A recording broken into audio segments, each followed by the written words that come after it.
Most people believe that college is this big leap in our lives that we all must take in order to succeed or make it big in this competitive world. Yes, sure. It may seem like a three-step process. You get into college, study, and then graduate. But let's be real. It is so much more than that. It's not a stroll in the park. There are deadlines to meet, minimum grades to maintain, and despite being sleep deprived, 7 a.m. classes to attend. Every college student, despite their degree, has it tough one way or another, and that's just the academic side of it. In the midst of all the requirements and stress, the self-doubt and overthinking begins to set in. There are days when you feel you have reached the peak of all your efforts and you can no longer do it. And sometimes, there are people telling you that you can't. So, in another sense, you can say that being in college is the epitome of the survival of the fittest. It's cutting one class in order to compensate for another. If we just think of it, we all collectively have it tough. And music majors are no exception.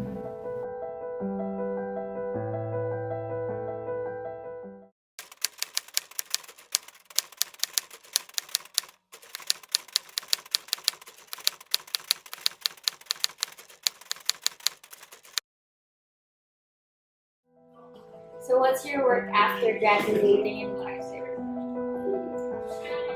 Music ka? Kanta ka nga? Music lang? Bakit ang tagal? Music? Course ba yun? Sabi daw nila, papetex-petex lang daw yung course namin. Whether we like to believe it or not, these are some of the most common stereotypes that performing arts majors often hear. And it's definitely no joke to them, especially when it starts to affect their emotional and mental health. When we take into consideration the struggle that they face at this once-in-a-lifetime shot at achieving their dreams, it's reasonable to say that they don't deserve to be undermined. For them, it's no longer a fight to prove themselves to just their mentors, families, or to themselves, but to the people that believe in those stereotypes and to the people who wish they were in music instead because it's just singing and dancing. It's easy. The instruments, music, or their voices are not the only thing that defines these students. If we only open our minds with things and put ourselves in their shoes, people might come to realize that the ideas that they have in mind about the students are far from the truth.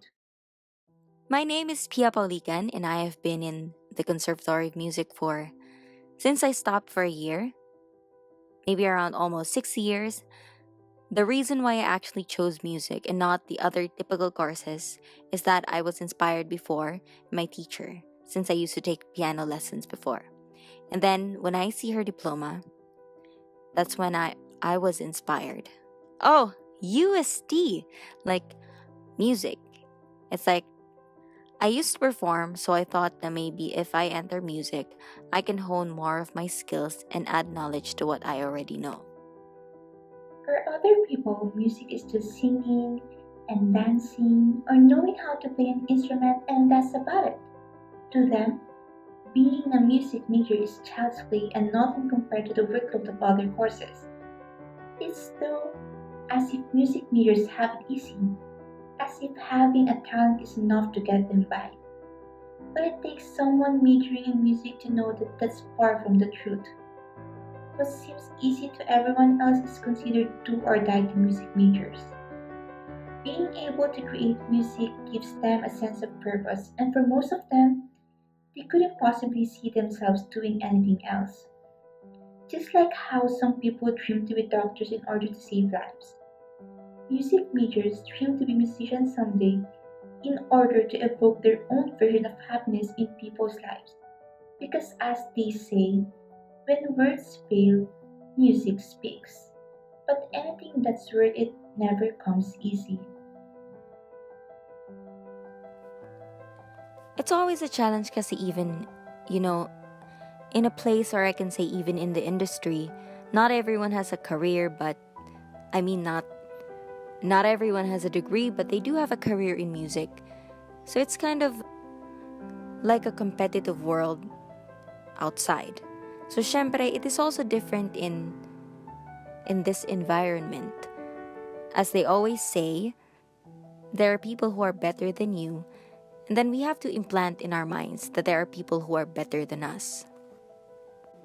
They always say na, easy lang daw ang music, parang tamad kami, ganyan.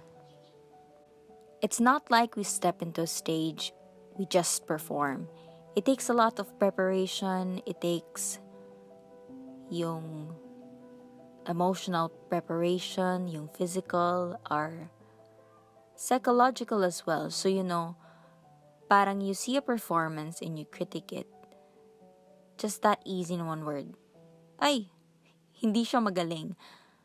But stepping on that stage, it's like, there are a lot of things that comes to mind. Parang, is this enough? There are times in our life when we think we know it all, but these are examples of stories that we have yet to hear. We tend to forget that everyone is fighting battles we may not know of. We often go around believing in the saying, sticks and stones may break our bones, but words will never hurt me. But that isn't always the case. For music students, those words are enough to make them doubt themselves. The life of Pia is just a glimpse of what music students experience. Learning music as a profession is not as easy as it seems. Neither is staying in a course that gives you no assurance of graduating. If in other courses you just need the minimum grade to pass, in music it's much more than that. Here's a question. Don't people ever wonder why there aren't that many students in music? It's not just because their families don't see a successful future for them in it. Because even after enrolling and being accepted, some students leave after barely a year because of the pressure, stress, and the unending thoughts of what ifs. But when we take Pia's case, we can say that she is one of the very few that use her struggles and motivation as her passion to keep going on. And it was definitely worth it. Because while some people stay in music for 8 to 10 or even 15 years, Pia is about to graduate after her 6 long year stay. For the past few months, she's been rehearsing endlessly for her graduation recital. And regardless of all that she's learned, it's still something she struggles with. Graduating for any music student can be described as bittersweet. Because once you stay in the Conservatory of Music for a while, it becomes your second home. It becomes the place you learn and grow and the place you express yourself. But this second home will eventually have to be a place you say goodbye to as you go on to bigger and greater things. At the end of the day, parang even if you completed performance or even if you do finish something, there's always this hunger for growth, for improvement, for development. It doesn't stop when one performs. Like now, you were standing here, and after everything, would you say that it was worth it? Yes, it was worth it.